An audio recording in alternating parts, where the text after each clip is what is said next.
다음 주에 또 BOJ가 대기하고 있기 때문에 일본 시장 얘기도 바로 이어서 들어보겠습니다. 미주은행 변정규 전무 전화로 연결돼 있습니다. 전무님 안녕하십니까?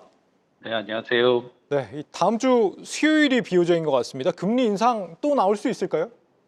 네, 바로 BOJ 오고 난 다음에 연준도 있어서 굉장히 중요한 한 주가 될 것 같은데요. 1월 달에 이미 일본은행은 한 차례 금리 인상을 단행을 했습니다. 0.25%, 기준금리 상단을 0.5%까지 인상을 했는데, 올해 추가적인 금리 인상은 바로 이루어질 것 같지는 않습니다.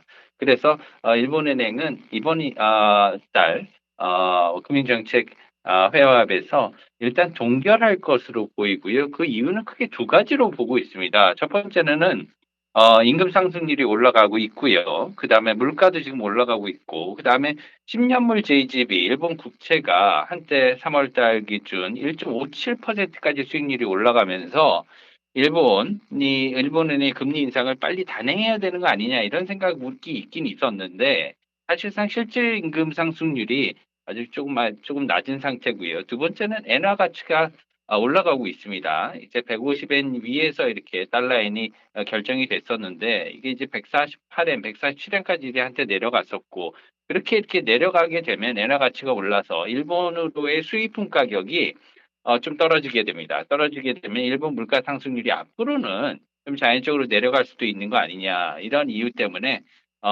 좀 이번에는 동결할 가능성이 있다고 봅니다. 예, 일단 이번엔 동결을 전망을 하고 계시고요. 지금 말씀하신 것처럼 엔화 가치가 올라가면서 엔화 대비 원화 환율이 지금 1,000원을 넘어서느냐, 이 부분이 우리 투자자분들의 관심일 것 같은데 앞으로 엔화 움직임 좀 어떻게 보고 계세요? 글쎄요, 지금 특히 한국 원화의 가치가 조금 낮은 지금 상황입니다.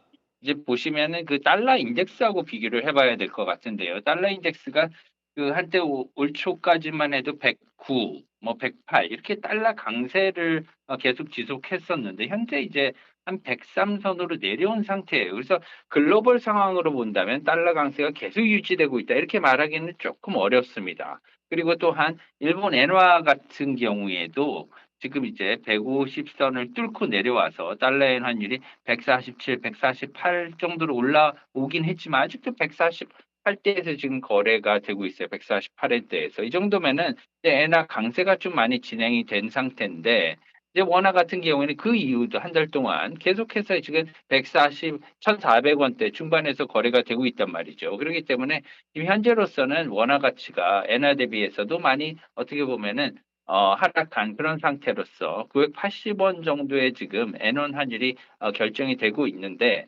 향후에는 일본은행의 금리 인상 속도가 조금 빨라질 수도 있습니다. 원래는 이제 1월 달이나 7월 달 2회에 걸쳐서 금리를 갖다가 BOJ가 두 차례에 걸쳐서 올해 인상할 것으로 봤는데, 7월보다 좀 빠른 상반기 내에 인상을 하고, 그리고 올해도 두 번이 아닌 세 번까지도 인상할 수 있다는 이런 생각이 들기 때문에 앞으로의 엔원 환율은 기존의 900원대, 800원대는 좀 보기 힘들 것 같고요. 장기적으로 본다면 2000년대 평균 엔원 환율은 1,000원 정도가 됐습니다. 그렇기 때문에 앞으로는 1,000원대 엔원 환율이 아마 우리에게 더 익숙해질 것으로 이렇게 생각을 하고 있습니다. 예, 1,000원을 돌파를 한다라는 말씀이시네요. 오늘 말씀 여기까지 듣겠습니다. 전무님 말씀 감사합니다. 감사합니다. 네, 미주은행의 변정규 전무였습니다. 이 시각 아시아 증시의 주요 뉴스입니다. 일본 중앙은행이 오는 19일에 개최되는 3월 금융정책회의에서 기준금리를 동결할 거란 전망이 나왔습니다.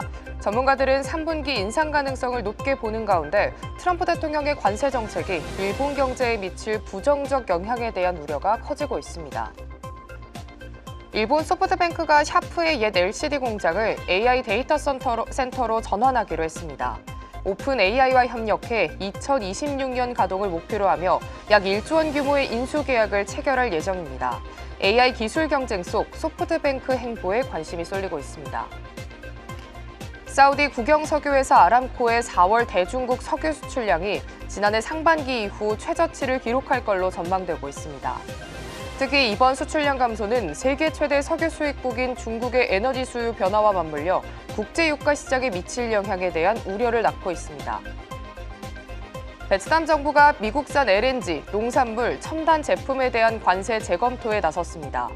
대미 수출 의존도가 높은 베트남은 미국 제품 수입 확대를 통해 양국 간 무역 균형을 맞추는 걸로 해석되고 있습니다.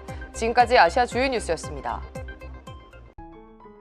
계속해서 다양한 경제 이슈를 알고 싶다면 구독과 좋아요, 알림 설정 부탁드립니다.